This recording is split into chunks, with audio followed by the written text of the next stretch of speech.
line, please state the nature of your crisis.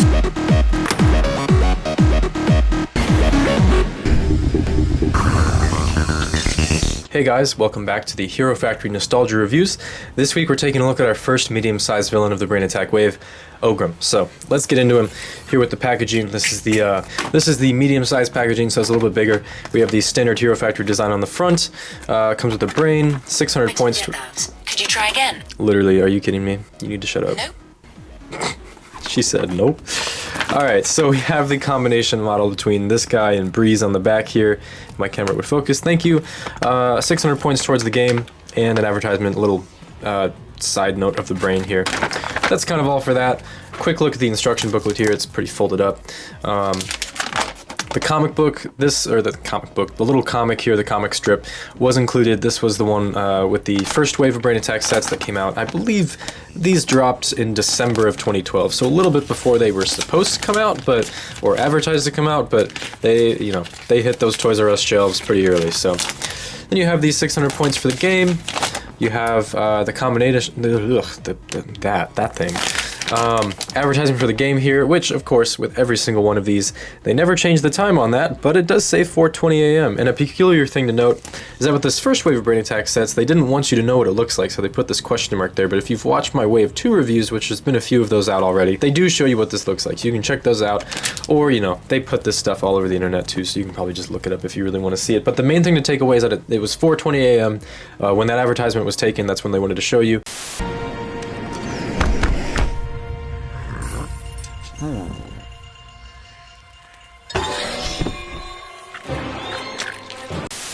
It is Ogrum O'Clock. Let's pull him out.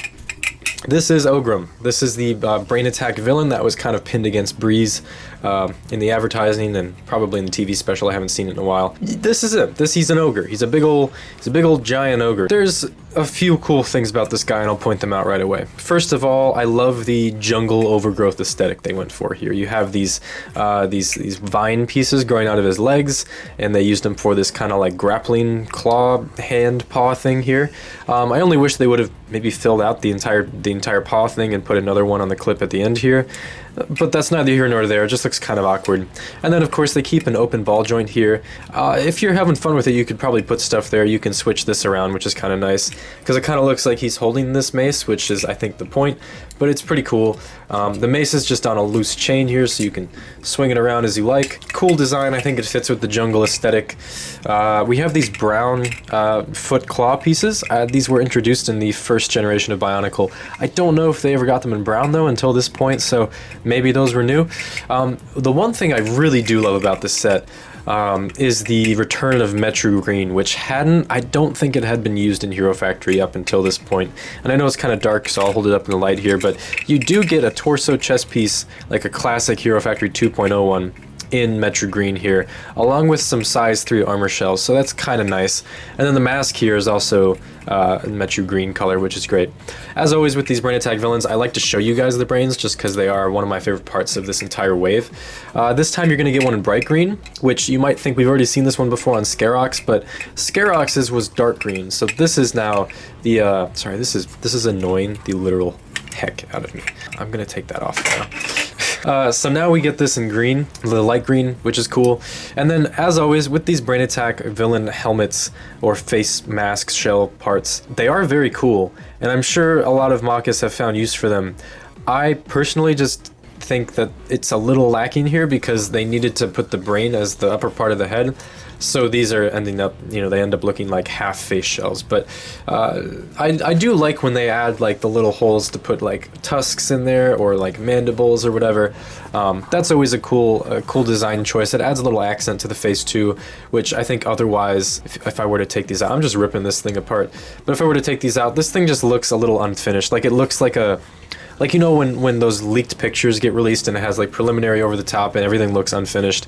That's what this set looks like without those the white tusks. So if there's one thing I could say about the mask to sort of praise it, it's that it has that versatility to it where you can stick stuff in here and make the mask look a bit cooler.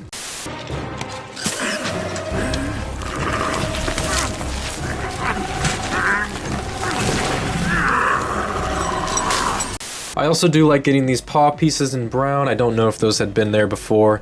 I'm indifferent about the green color that they choose for the trans green color, but it fits with the rest of the set, so, you know, that's fine. On the back here, you can attach the brain's tail into this, and it stays in pretty well, though I think they have been known to kind of fall out, but I think this has been in for so many years like this, that it's just, at this point, kind of molded to do it, because these brain attack pieces are, they're made of like rubber, a rubbery plastic, so they fit in there quite well. He's a bit top heavy, especially when he has the mace in the hand, so the legs, without, because they don't have those friction adders that the newer, I guess they're not that new anymore, but like the Star Wars construction sets would always come with them, so it doesn't have that, but for the most part it's pretty sturdy.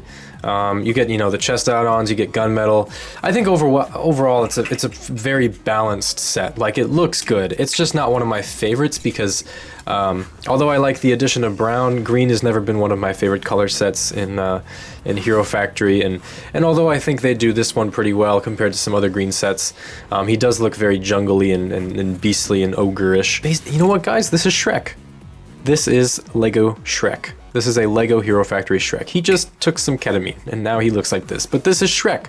So, if I could leave you guys with anything, it's that this set is okay, and you should go buy it on Bricklink or eBay or wherever I can find a listing for it to link down below. And you should buy this guy, and you should put him in your story-based series on BioTube, Bionicle YouTube, and you should call him Shrek. You should make Shrek the musical, but with Ogrum as the star. That's what I'll leave you guys with this week. Thank you guys for watching. I believe next week we'll be taking a look at Bruiser, so stay tuned for that. But for now, thank you guys for watching, and I'll see you guys next week. You are really starting to get on my nerves.